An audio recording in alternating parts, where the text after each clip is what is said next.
All right, I'm going to show you some stuff tonight. I always say this. I'm going to show you some stuff tonight that you will not believe.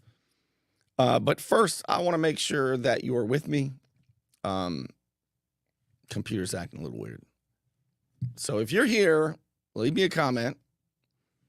It is showing there's nobody here but me, which is entirely possible. But I'm going to look for comments to see if you're here. And if you are here, I hope that you'll share the show, like the show, and maybe tag friends. Says we got one person. Mayor Anderson. Hey, if it's just you and me, Mayor, we're going to have a good time. All right, I'm going to go forward and multiply. Well, in the next hour, I'm just going to go forward and I'm going to show you what I've got to show you.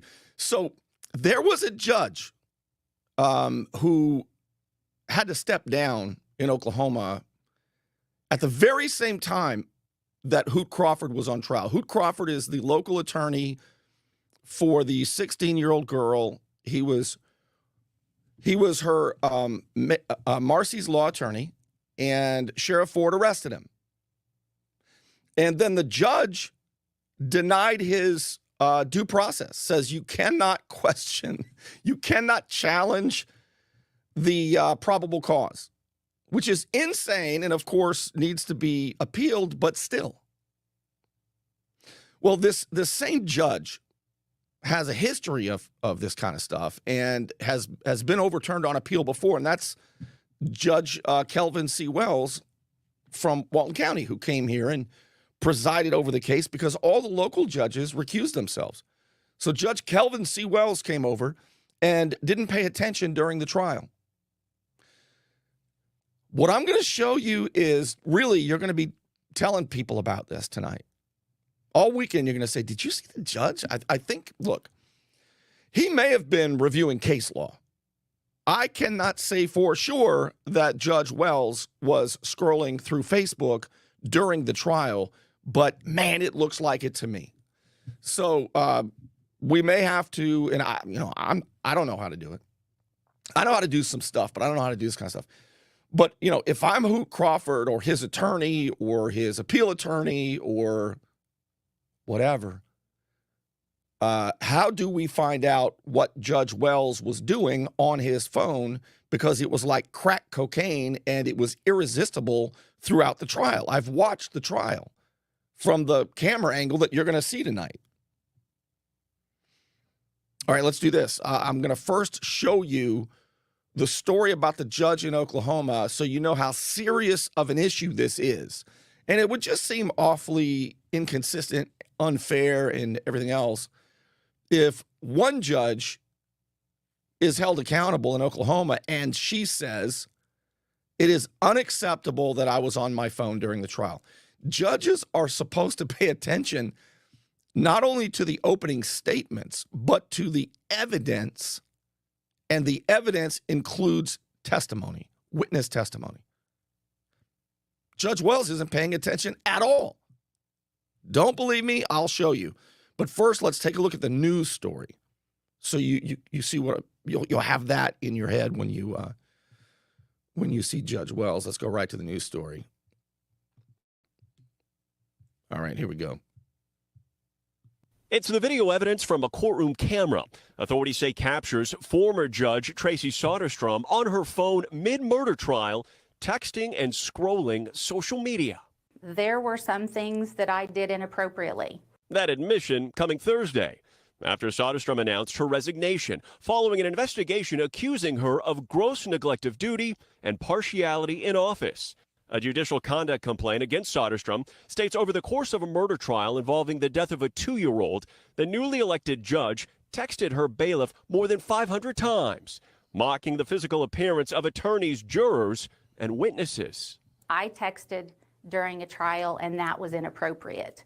The content I am not agreeing to because it doesn't matter. But the complaint cites messages that allegedly show Soderstrom was no longer. So they edited the hell out of that. But what she ended up saying, and hopefully they'll play it, but you can search and find these news stories. Her name is, you'll just write Oklahoma judge resigns, and you'll see She says it doesn't matter if it was a traffic ticket, family law, or a murder trial.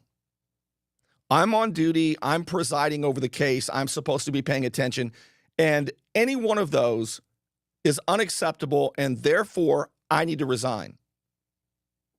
There was an investigation into it. So I don't know who can find out during Hoot Crawford's trial who was Judge Wells texting, and is this Facebook he's on?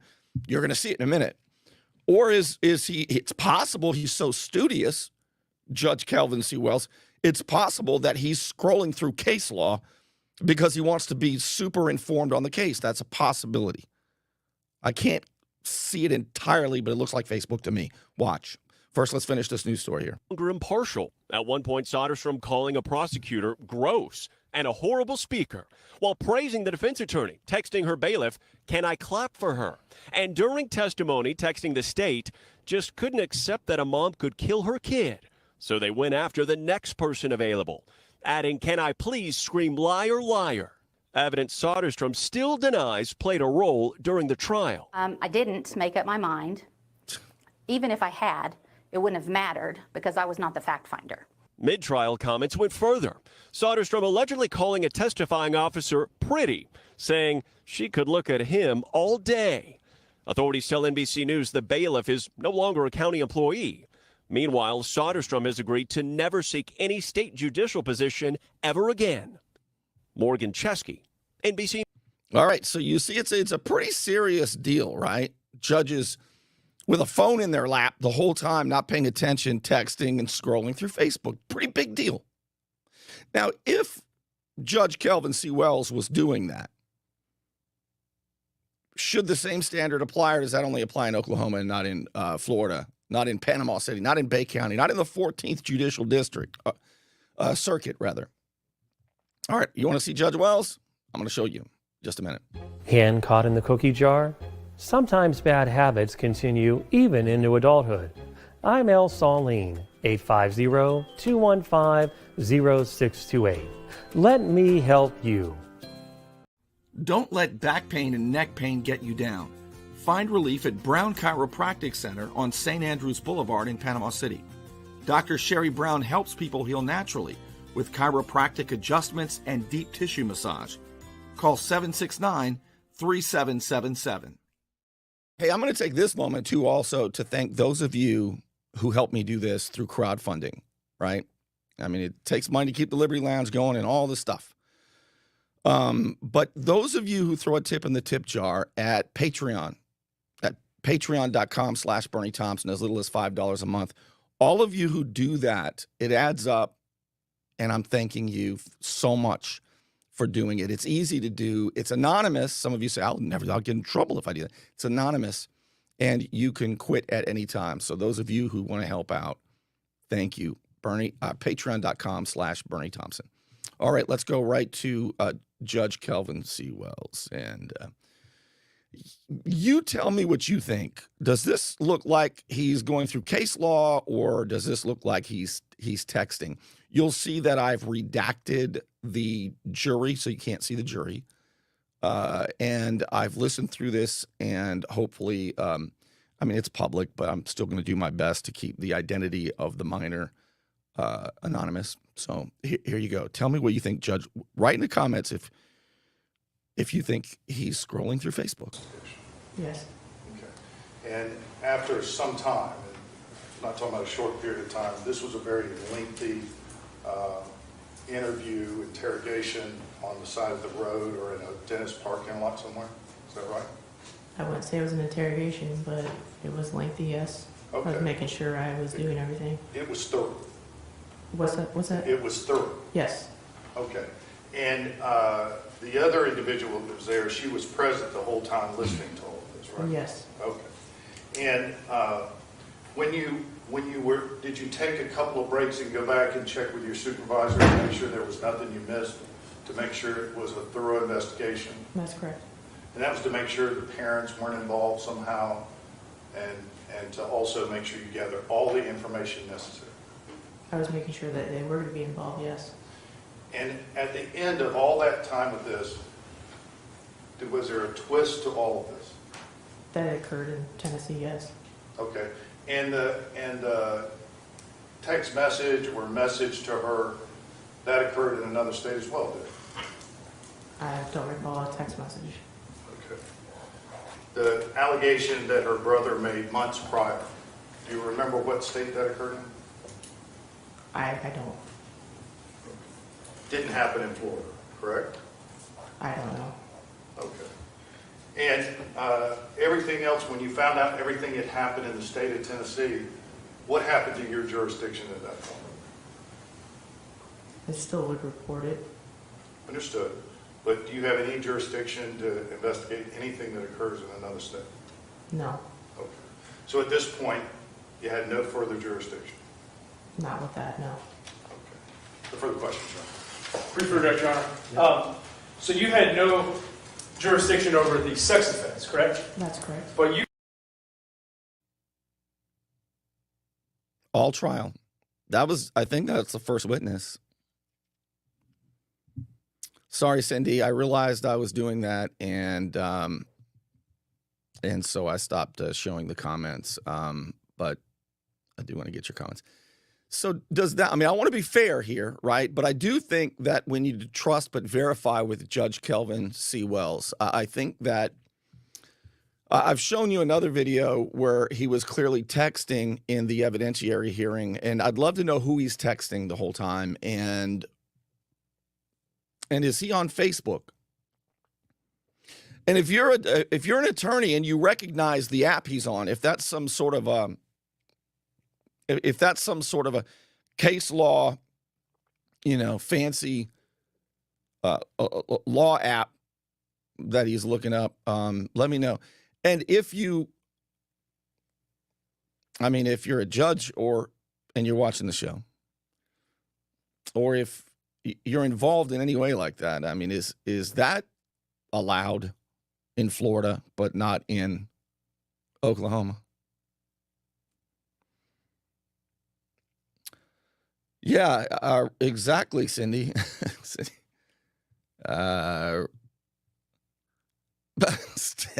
Goodness. Yeah, I didn't know what he was doing because I was there. I could see him. I actually thought he was sort of reviewing, the testimony. I thought he was looking maybe at the depositions at the same time. I didn't know what he was doing, but I knew he wasn't paying attention to the witness. So anyway, it is my great hope that some of you are able to, send a public record request or contact me here at Proton Mail. Let me show you if you'd like to, because I learn a lot from many of you. Let's see here. Yeah, here's where you can email me down at the bottom. Bernie Thompson at protonmail.com. Let me know if judges just are allowed to do that in Florida, or if that's inappropriate and does it rise to the level of being considered during the appeal. Let me tell you, if I was Hoot Crawford or on his team, I would review the entire trial and document how often Judge Kelvin C. Wells was on his phone and what he appeared to be doing.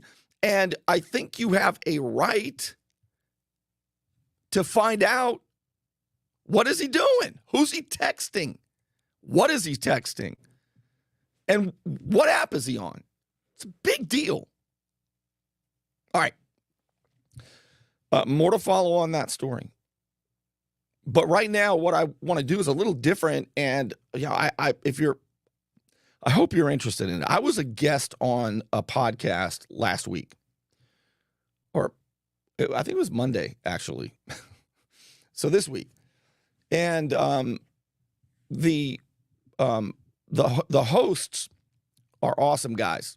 One is a retired U.S. Marshal and ATF agent who actually upholds the Constitution. And the other gentleman who hosts the show the podcast, is a retired New York police officer. And so they wanted to have me on the show to talk about watchdog journalism and public corruption.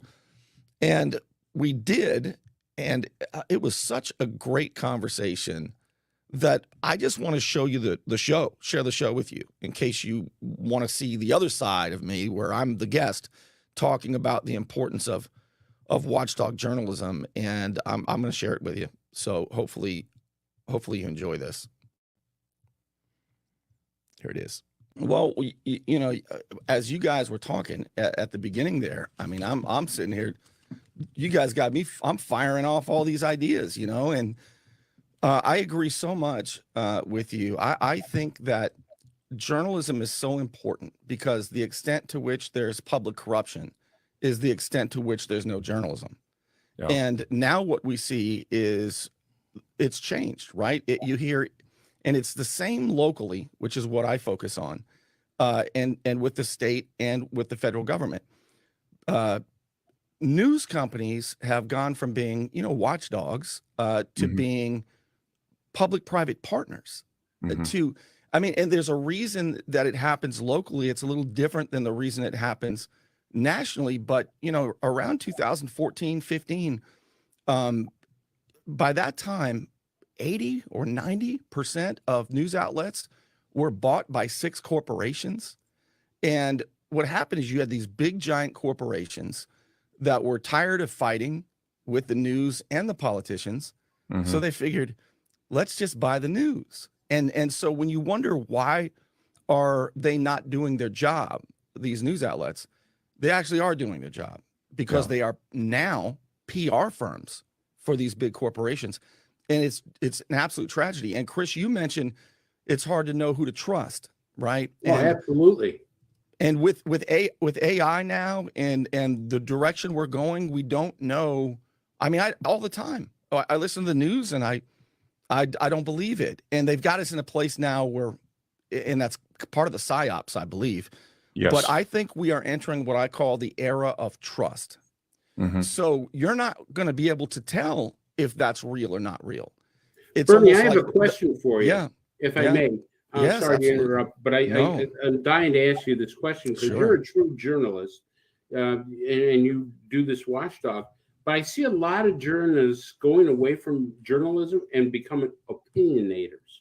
They don't say, I'm not a journalist anymore. I'm an opinionator. So I could say all these bad things, actually lie, you know, on the news or destroy somebody's credibility because I'm an opinionator now. What's your stance on that, Bernie? Well, first and foremost, like any craft, like yours, law enforcement, and you know, like being a doctor, being a lawyer, this is a craft, and there are ethics that we have to follow.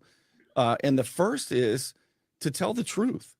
I mean, the best we can to tell the truth, and that's the first and most important thing. Also, I believe humility is a big deal. You know, because that we're lacking that in every field, especially with politicians, but also with journalists.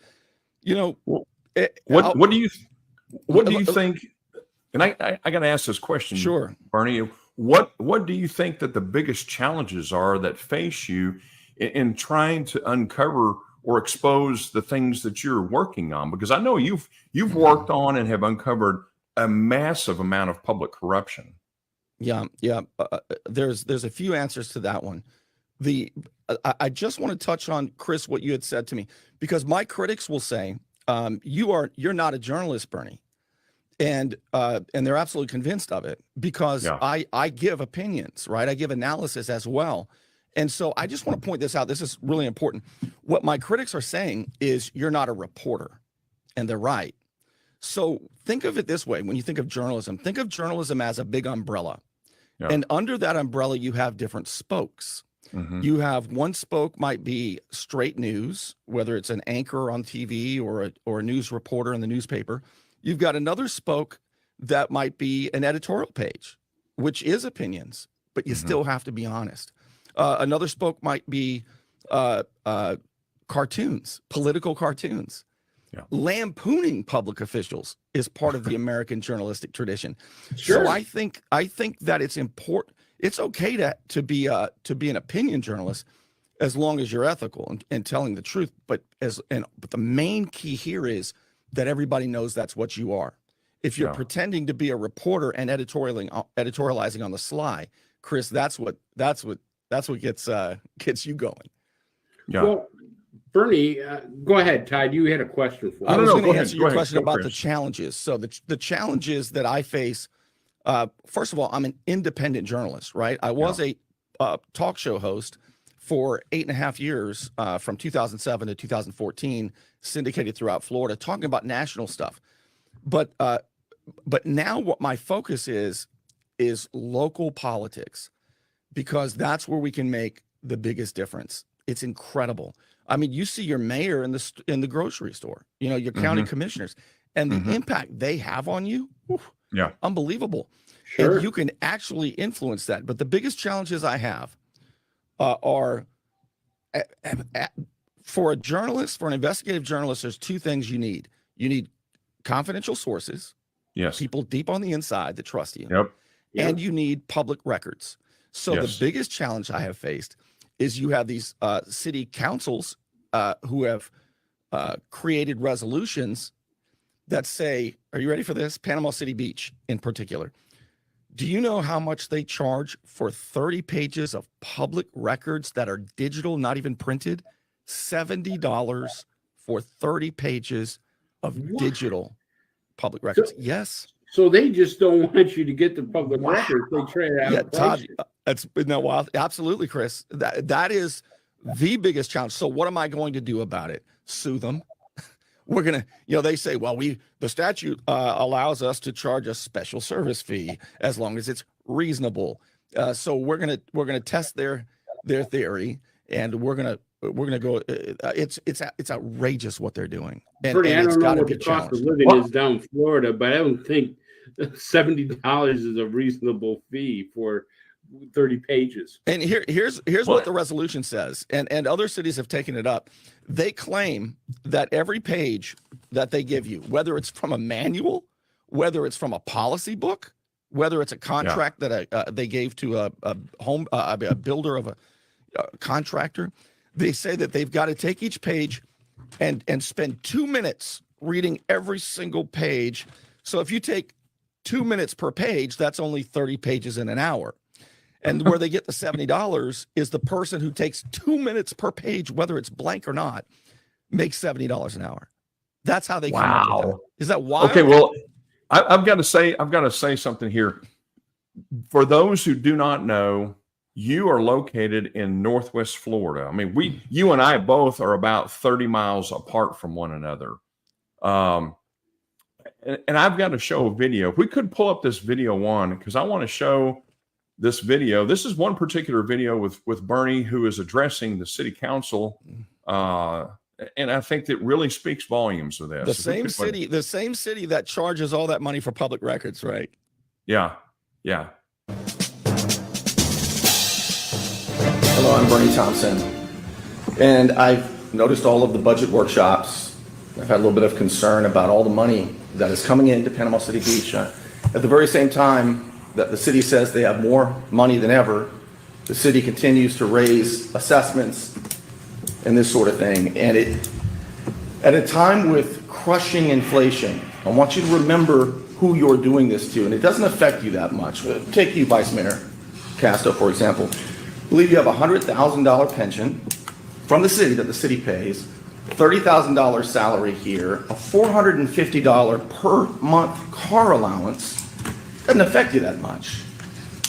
Take the mayor, for example.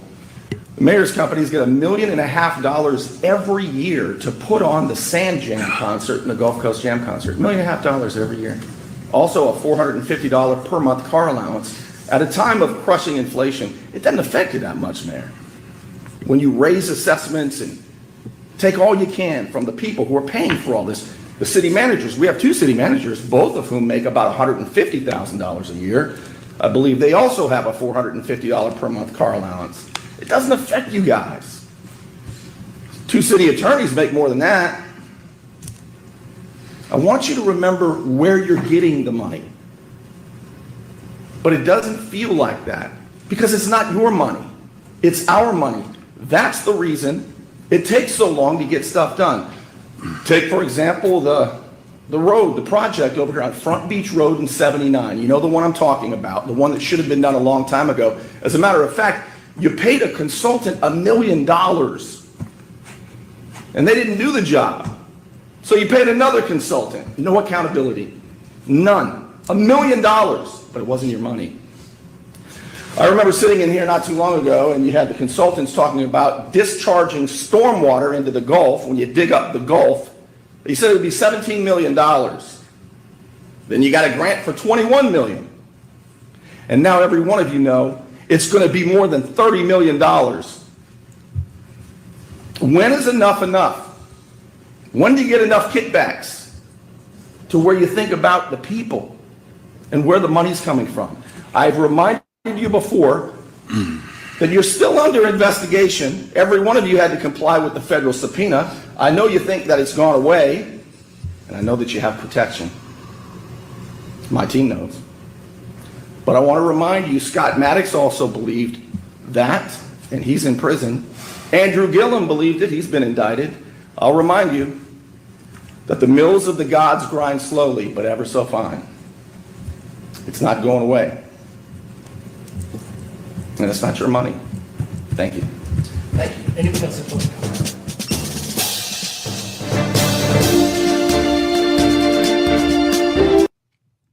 You know, when I watch something like that, it angers me because what it does is this is the waste that's in government right here. People think it's only wasteful in a federal system. It's wasteful from the local all the way to the feds. And it just truly just angers me when I see that. Yeah. You know what, Bernie? I got to give you an applause because you got the cojones to call him out. See, a lot of people will say behind closed doors, this guy's no good. He's stealing money. He's doing this. You got the cojones and they clang because you ever go up to the podium and say, hey, I'm calling you out. And we know what you're doing. And yeah, I can't live in a world where, you know, where this goes on and nobody says anything, but it comes at a great price, a great cost. You know, my radio show was syndicated throughout Florida. And when I started commenting on local stuff, they said, Bernie, this was 2014, you need to stop doing that. And I said, okay. And then I get on the air and I get fired up again and I do it again, you know, and to hell with it, fire me. And they did. And that led me here. So being an independent journalist, it's a business model not everybody can do because I'm the original cancel culture OG. I mean, they try to, what was it Gandhi who said, first they ignore you, then they laugh at you, then they fight you, and then you win. Now I'm somewhere between the fighting and winning or fighting and something. I'm not sure yet, but they're not laughing anymore. Yeah. Okay. I have to laugh at this because that is so true. When people ask why I keep trying to wake up the morons that make fun of me, because that's what heroes do. And that's true. I mean, we have a society full of people who love being spoon-fed information from the mainstream media. They don't know where to go to look for their news. And independent journalists such as yourself, you know, thank God there's people like you who are willing to put this information out. Yeah, you know, Will Rogers said, I never picked on a little guy, only big people. Yeah. And I'm just an ankle biter really around here. But if you bite an ankle every single day, guess who doesn't want to come out of the house, or guess who's looking over their shoulder, you know? And that's what I mean by the mills of the gods grind slowly, but ever so fine. This isn't what I do. It's who I am. And the politicians that I attach myself to are bullies and they're thieves masquerading as public servants. And I just can't live in a world where they are not confronted. And I feel in those meetings, I say this all the time and my sweetheart laughs every time I say it. I feel like when I go into the meetings and I sit down, people think I love the confrontation. No, man, I got nervous indigestion the whole day until the damn thing's over. I don't like to stand there like the Chinese guy in front of the tank in Tiananmen Square, but somebody's got to. I feel like a long-tailed cat in a room full of rocking chairs every time I'm in there. But you know what's been happening lately? What's been happening lately is people will walk up and say, hey, Bernie, I don't have the courage to say that, but I want to support what you're doing. Just don't tell anybody. And Todd, you know, you mentioned there are some elected officials right now in Lynn Haven. They have a police chief who just a couple months ago left a bar at 3:30 in the morning in Lynn Haven. Look this up. Lynn Haven, Florida, Police Chief Ricky Ramey left a bar at 3:30 in the morning, got in his big dually pickup truck, tried to drive through the parking lot and crashed into a white car, just tore the white car up, gets out, looks around, gets back in. It's a hit and run. So he was arrested by the FHP, notice to appear, but that's a second-degree felony. He's got to, he's pled not guilty and wants a jury trial, but the whole time, the politicians are working with the state attorney to get it dismissed. So now there's a waiting game. So when they have their every 2-week meetings, the politicians now are saying, the commissioners who could fire him if they wanted to, but now they're all playing this gaslighting game. And gaslighting is another thing that really fires me up, Chris, like what you said, boy, I get fired up at this, but here's what they're doing. They are saying, well, if we do anything, you know, the city could get sued. Yeah. And so they're paralyzed with fear. But this is what I tell people. People say, but I really want to do that, but I don't want to get fired. I really want to do that, but they might talk bad about me on Facebook. I really want to do that, but I don't want to get sued. And I say, you know, when you go to church, the heroes in the Bible that you look up to, all of the people in your life you admire most, are these people who run into the gunshots, or are these people who say, I would do that, but I could get shot? You know, what kind of person are you? How do we hold on to a great country like this and have the blessings of liberty if we don't take those risks? We're not I'm not asked to storm the beaches of Normandy. I'm just asked to go stand up in front of a bunch of jokers who are stealing our public money. Now you got me fired up, guys. Yeah, well, that's good. That's what we do, right? We get fired up, and that way we can discuss things and solve the problems in the world. But we've got here a nice little layout of that cover up that you were talking about with Ricky Ramey, and this is just the tip of the iceberg. I mean, this is just a very, very tip of the iceberg from some of the stuff that we've talked about. And I think it would probably behoove us to let people know, those who are listening, those in the audience, where you are located at, where we are located at is Northwest Florida. We are in the Panhandle of Florida. I want to go back a few years to 2018. In 2018, Hurricane Michael came through. I know for us, I'd only been here since June of 2018, and then in October is when Hurricane Michael hit and just completely devastated Panama City Beach, Mexico Beach, many cities or towns that are in Bay County. And then what followed from that was the FEMA money that people don't quite understand, to help rebuild these communities is FEMA money. Talk about that for just a moment and what happened there. It's wild. So the biggest storm, the most powerful storm to hit the United States in 50 years, Hurricane Michael. And a lot of people don't even know about it. It was a Cat 5 hurricane, October 10 of 2018, completely leveled. The wind was 175 miles an hour. It was like a sustained tornado. I mean, it hits from the Gulf of Mexico, and it goes through Florida and Alabama, and it's still a Cat 2 by the time it hits Georgia. Yeah. Unbelievable storm. So, you know, the federal government has FEMA money to rebuild. And Mexico Beach is a small, beautiful town in Bay County that was completely leveled. I mean, go look on YouTube, Mexico Beach, Hurricane Michael. It looks like a bomb destroyed every building. So they get $100 million in FEMA money, Mexico Beach. Here's the problem with FEMA money. It becomes an irresistible cookie jar that not enough politicians can fit their hands in. And because it's somebody else's money being spent on somebody else, there's no constraint when it comes to the quality of decisions or the amount of money they spend. And as you know, Todd, I've told you offline, I haven't even announced how much money we have found. Have we? You know, I mean, it's unbelievable. So here's the problem. The problem is, it sounds great, right? The federal government's going to send. Bay County got more than $300 million in FEMA money. Oh, wow. My goodness. Over 300 million?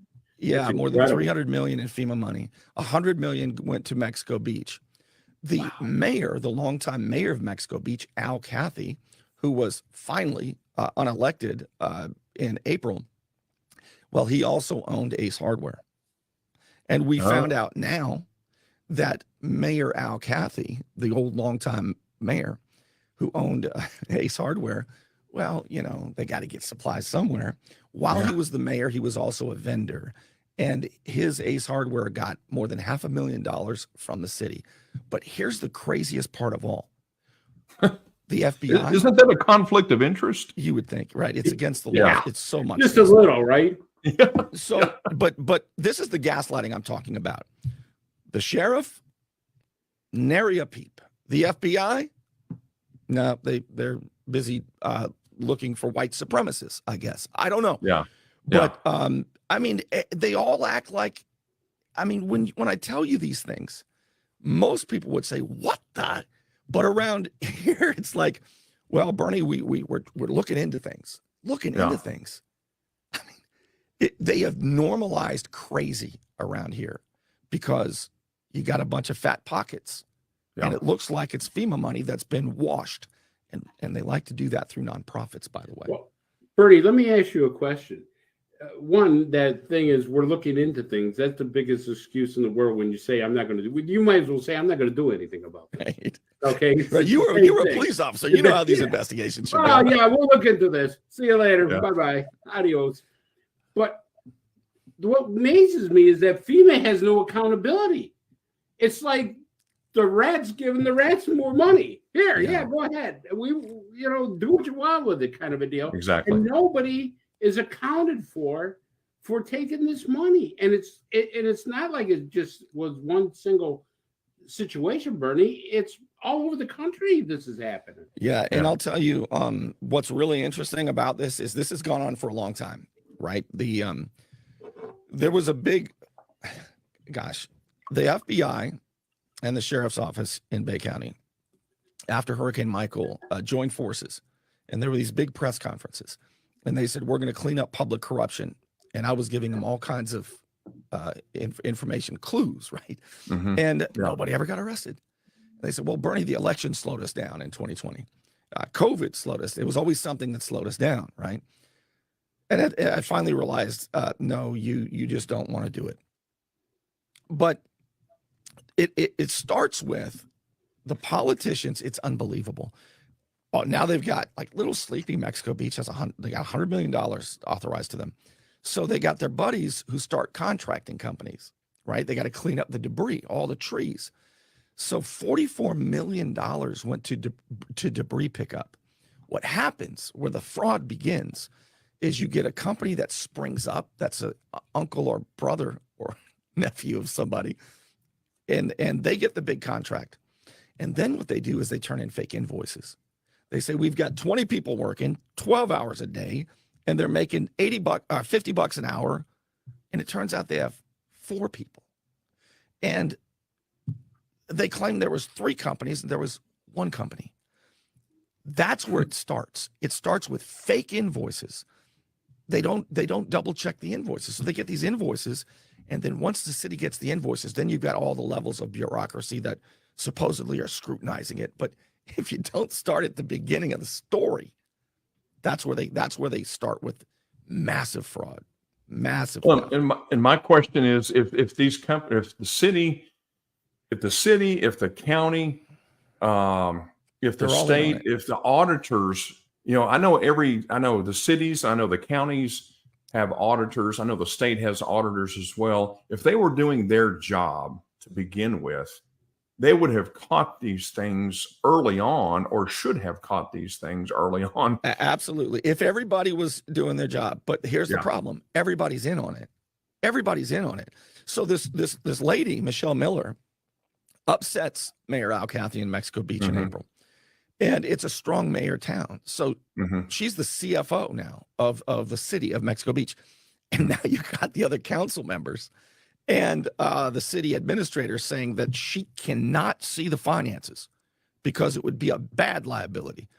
There's a lot of sensitive information like Social Security numbers. But she's the mayor. They have kept her from it's the wildest thing ever. So she has not been able to see the invoices or the payroll, the accounting stuff. But here's what she has done. Mexico Beach, Michelle Miller, look this up. It's unbelievable. But here's what she did. So that was in April. So guess what the bad guys have done? What? They've gotten all their supporters and they are recalling her. So there's a recall election in April, but thankfully I was able to help her find a good attorney. So she has sued the recall commission. I mean, this is high drama over here. And every city here is like this. But here's what she did that was incredible. She went to the state representative and the state senator. And she said, we really need to get an audit. But here's the problem. The state senator just started a company 6 months ago. Underground utility construction company. He knows as much about listen, his name is Jay Trumbull. State Senator Jay Trumbull started an underground utility construction company, and it's called T&S Construction Solutions. Now, this guy knows as much about underground utilities as Joe Biden. Yeah, yeah. Or Hunter does about Burisma Oil. Yeah, but here's what she was able to do. She said, well, if you guys aren't going to help me, this Mayor Michelle Miller, I got to tell you, she is the most tenacious, relentless, toughest elected official I've ever met. She got a bodyguard? Rough around the edges. No, rough around the edges, but committed and honest. And she wrote to the Florida legislature, and she succeeded in getting a joint legislative auditing commission. She now has the state auditor general. She's leapfrogged over the local state senator and state rep. Good for her. The auditor general is now in Mexico Beach. So guess what happened? Their FEMA consultant, who they brought in 5 months ago, his name is Ryan, to show everybody where the money went. Don't listen to the crazy people. Yeah. Well, he quit and moved to Europe. To Europe. Yes. Wow. Tuesday. Okay, that's pretty telltale sign right there. Yeah, that's big. Let's see if there's some more clues here. Tuesday, the city attorney, Clint McCahill, resigned. The city administrator, he left, said he got a better job in Central Florida. Well, guess what? When the auditors came, they started talking to everybody who used to be in charge of the money, like that guy. Now he left the city he left this city for. Wow. Everybody's quitting. Everybody's it's so, it takes tenacity and it takes determination. You know what? And that's the thing I appreciate. There needs to be more people like her to stand up against the things going on in this country. And as you said in this video, which I appreciate greatly, that's our money. And these politicians take our money and they just do with whatever they want to. They waste it. And of course, what they're doing is padding their own pockets or pockets of their friends or family. And they do whatever they want to. Yeah, Bernie, up in New York, it was very famous at one time that people who were friends of politicians were getting what they called no-show jobs. Yeah. And they have to, so they would get a no-show job at a construction, thing that got multi-million-dollar federal money and everything, but they always have to kick back a certain percentage to the politician who got them the no-show. So you see, so there's construction workers with pink little fingers, no calluses, right? That's a clue. There's another clue. They don't even know what a hammer is. That's a clue. That's a clue. So, Yeah. you know, you asked earlier, what like investigative journalism, what is it? Well, first of all, as I said, the extent to which there's public corruption is the extent to which there's no coverage of it. So the Society for Watchdog Journalism, watchdogsociety.org, I started it because I thought, well, what should we be doing more of? And this is what I came up with: snooping in the public interest. So I snoop in the public interest, and my goal is to bust up the secret clubs and the backroom deals. Yes. But here's what I've come up across. When you say, what are the biggest challenges? Well, the biggest challenges are you say, hey, look at this. And then the sheriff says, well, there's no evidence. What are you talking about? There's no evidence. What about these invoices? You know, it's just, and the FDA, then you go above his head, and then the FBI, they're not doing anything. No. I mean, I'm not going to break some stories right here because it's quite frankly too dangerous. It's absolutely too dangerous. I mean, when I found out that about a year and a half ago, 2 years ago now, I found out because I'd been working closely with the sheriff's office for 4 years after Hurricane Michael with their public trust unit, giving them all the information, wondering why nobody was getting arrested until I'm in a courtroom and I find out that the head of their public trust unit got a motorcycle, a Harley Davidson from their prime suspect. And so I had to go on the air and tell the audience about it. I had to go on the air and tell the audience about it. And, you know, I don't want to have the local sheriff and all the top brass pissed off at me, as well as the state attorney. And so after I do that, my friends of 4 years, they surround my home looking for missing AirPods. I mean, it is a dangerous, dangerous thing. What do they say? What's that Orwell quote?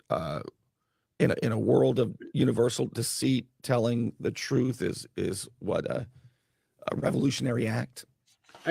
Bernie, when you brought that up, I want to ask you a question about election interference, because we're seeing it all over, even at the local level. It's getting horrible.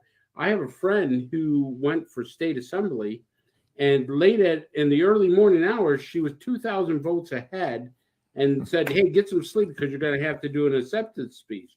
Well, then her campaign manager woke her up and says, we don't know how this was done, but you lost 2,000 votes. The guy didn't win by 2,000 votes.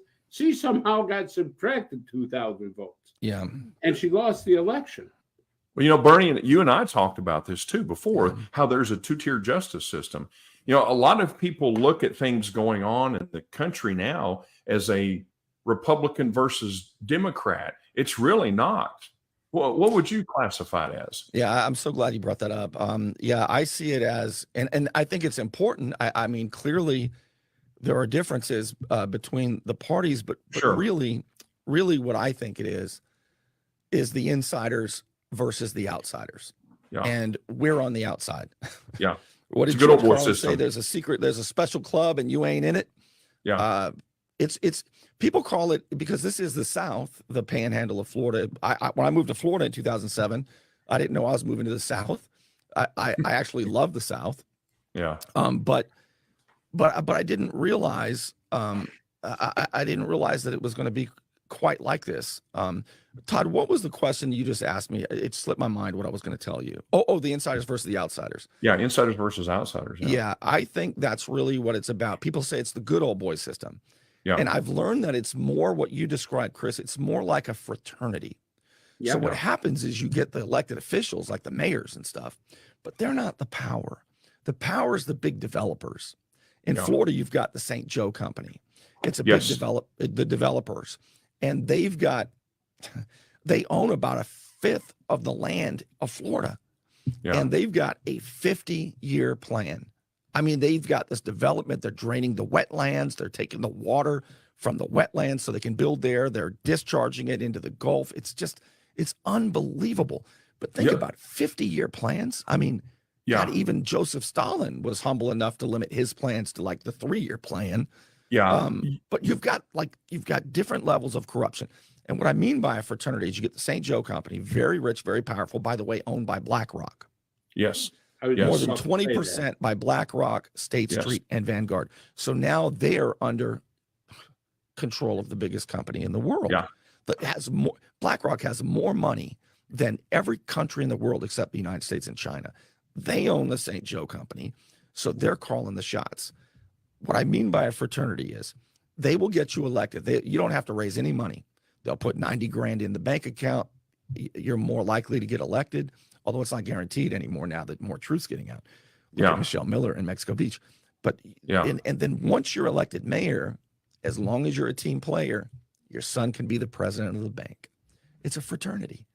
And that's really what motivates my sweetheart and I, is we just want everybody to have a chance to make a living through merit, you know? Yes. That's one thing that drives us. Yeah.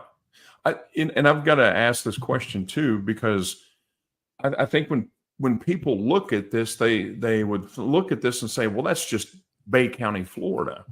Well, no, this affects everybody in the entire country. And there's another part to this.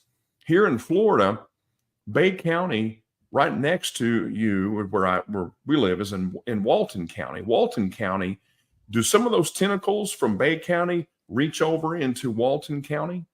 Yeah, as a matter of fact, the St. Joe Company in the 1990s, they were a lumber company, paper mill stuff. Yeah.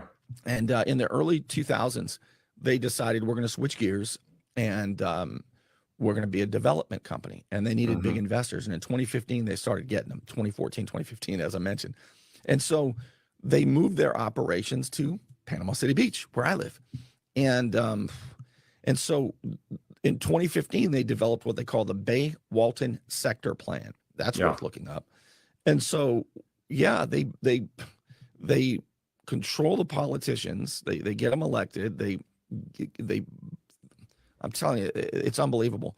The local news, when you wonder why they're not reporting news, it's because they're public-private partners. They're getting paid these, like a TV news station, for example. Yeah. You'll have these quasi-government agencies like the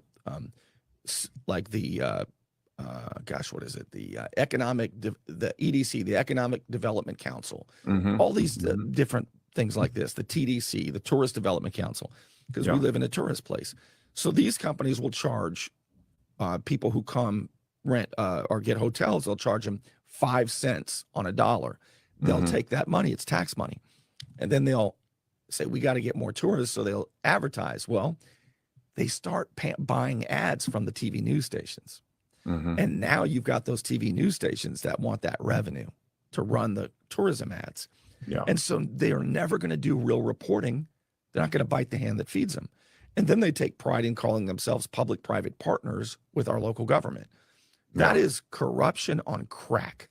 And people should be shocked at that, because without reporting, without a watchdog, if a watchdog is a lapdog, guess whose pocket's got everybody's hand in it? Well, you have a number of people that are very influential in the country, entire country. And I'm talking about those even with ties to DC. You have people like Nancy Pelosi, who bought a home here in Walton County. You have people like Mike Huckabee, who bought a home here in Walton County. You have a lot of people that had ties to Washington, DC, that live here in this county. Oh, yeah. So when you talk about this corruption is rampant because there's money and power involved in it. I'll tell you how it's corrupted. It's probably gotten, Bernie, is that there's a website now you can go to see what the politicians have been buying stocks in, so you could buy the same stocks.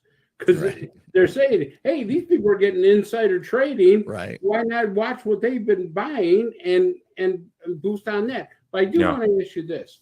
A lot of politicians, as you said, well, a lot of people think that the deep state is these politicians, these crooked politicians.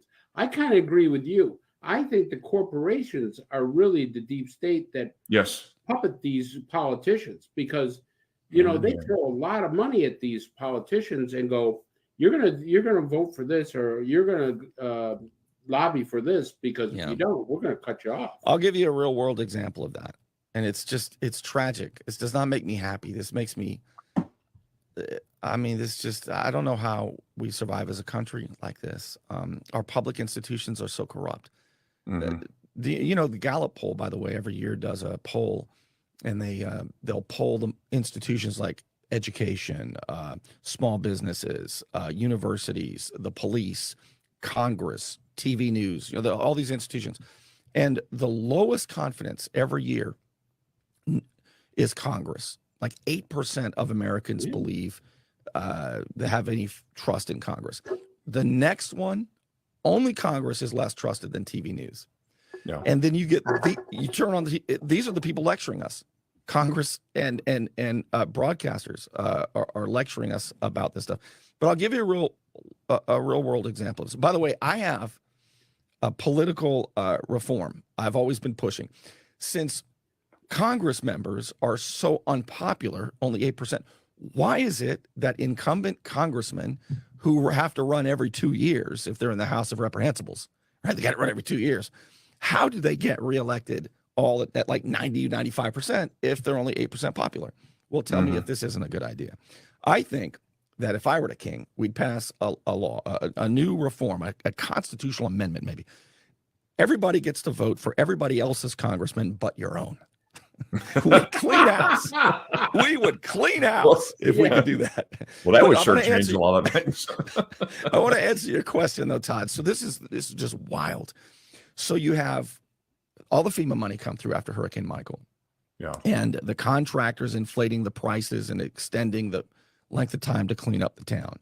Yeah. You've got the news stations on the take telling everybody these glowing stories about these companies working so hard. It's just gaslighting and propaganda like you wouldn't believe. Then you have the mayors getting bags of cash and kickbacks. And you think that's where the power is. But no. Then you find out the sheriff's office is in on it. Yeah. Then you find out that the St. Joe company has to succeed, and they're the ones also inflating the price. They're getting the biggest contracts, and they're owned by BlackRock. And then you start to wonder, geez, they probably got the juice to get the FBI to look the other way. Yeah. And that's money how talks. big. That's how big it is. So the police chief in Lynn Haven that had a hit and run after he left the bar a couple months ago. Why are they defending him and acting like, he doesn't deserve to be punished? Because it's like mutual assured destruction. That police chief was working with the sheriff's office, and what they were doing is, I haven't even reported it. It's just too shocking to say.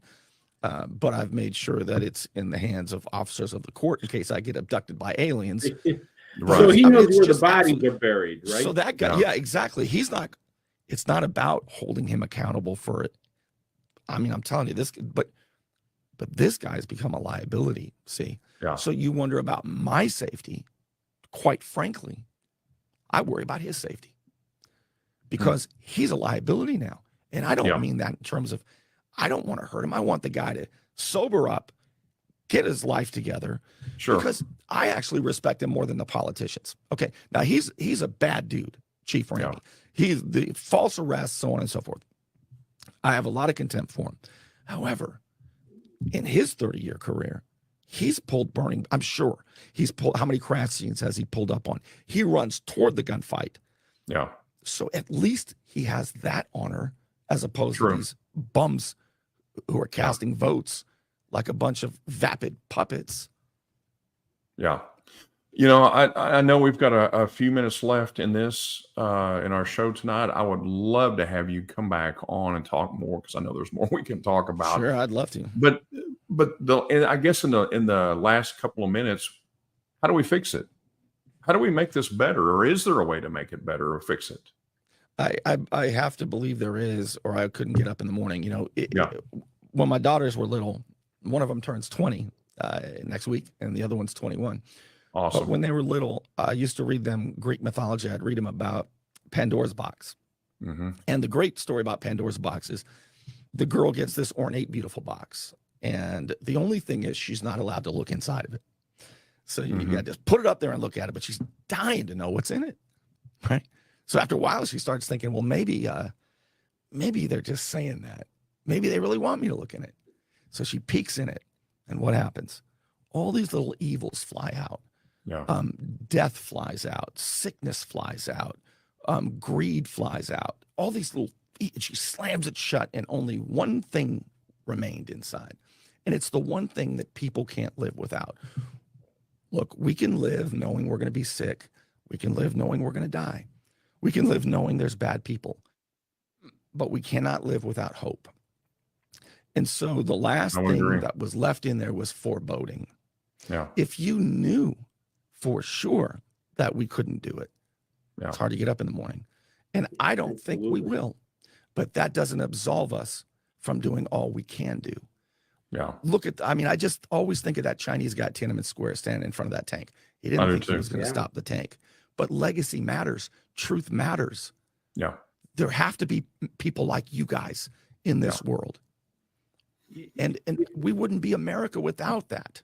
So to see people lose all of that courage and goodness is just so disappointing to me. You know, Bernie, I've seen a lot of people say now that have never spoken before are saying, I've had enough of this. I'm drawing a line in the sand. And if I got to go, I'm going to go swinging. And that's my philosophy. If I'm going to go, I'm going to go swinging. I'll tell you this, so I was about 9 months ago. Again, I'm puny. I'm an ankle biter. I'm frustrated with all of the stuff that I report. And then I said, look at here. And nobody does anything about it because everybody's in on it. So, you can easily sit around and say, gosh, everything's log jammed and I'm never going to make a difference. And somebody told me who was on the inside.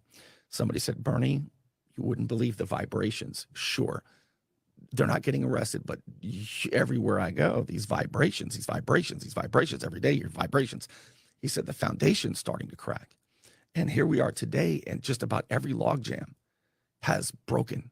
And their ship has so many holes they can't plug it right now. And there's icebergs around the corner. So we went from vibrations to what you're talking about, Chris. Now I'm getting, I feel like James O'Keefe. I'm getting more people saying, Bernie, what's happening is 2 years ago, I was the only guy on the dance floor looking like Napoleon Dynamite, nobody wanted to go out there and dance with silly Bernie. But now it looks like a damn party on the dance floor, and more people are getting courageous to come up. And I think it's going to happen. I think at least here there'll be some accountability. I think this year, 2024, is the year that more people are going to start to step up to the plate. All right, I just wanted to share that with you. That's my good friend Todd Nunley and his buddy Chris. Todd's a retired U.S. Marshal and ATF agent, and Chris is a retired police officer from New York. And just great guys, and they were nice enough to ask me to come on and talk about Watchdog Journalism, and I just wanted to share that with you, and I'm delighted that a lot of you stuck around. So thanks so much. As always, I want to thank the Unknown Patriot for your support. It's a big deal. I couldn't do this without those of you who crowdfund my efforts, and thank you for those who do. I think that's pretty much a wrap, isn't it? I'm busy, and I'll be back with you soon with big stories. Please go back and watch the Hoot Crawford judge. And those of you who have access to that trial, and you've got all the videos, count it up. Because a judge in Oklahoma at the very same time 3 months ago, a judge in Oklahoma, 2 months ago maybe, had to resign, was investigated, all because she was on Facebook and texting. And according to her comments when she left was whether it was a traffic hearing or a family law trial or a murder trial. The fact that she wasn't paying attention and she was on her phone, distracted, doing other things, that was enough that she resigned. And I just don't think a judge who's paying any attention at all to the evidence and the witnesses and the objections, you won't believe it. He grants objections without even stopping scrolling on his phone. If you care about Hoot Crawford, and more importantly, and he would say this, more importantly, if you care about justice and you have access to view that, you ought to view it. You ought to document it. And if you have the ability to do something about it, you should do something about it.